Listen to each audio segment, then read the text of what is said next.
Ik ben Marije en ik doe de opleiding fotografie. Dat het echt een beeld is bij mensen is bij je beleven. Dus hoe dat daar is. Dat vind ik het mooiste.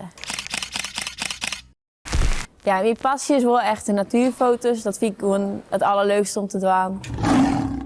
Dus maar ik kijk welke kant ik op zoek en op gaan. Dan ben ik wel in Zweden geweest. Dat vind ik echt het allermooiste. Ja, dat spotje regen. Maar ik wil eland die daar samen door het bos heen ran. Ja, dus schrik je soms wel een van hoe dichtbij dat ze winnen. Wat ik het mooiste vind aan het Fries vind ik, ik vind eigenlijk alle Friese woorden wel mooi. Het klinkt vol gezelliger of zo. Zoals beppe, dat vind ik gezelliger klinken als oma. Opa, dat vind ik eigenlijk hetzelfde. Paken klinkt vol, ja ik weet net. Het komt omdat je er mij opgroeit bent. Het is uw staaltje. Ik ben Marije en ik doe de opleiding fotografie.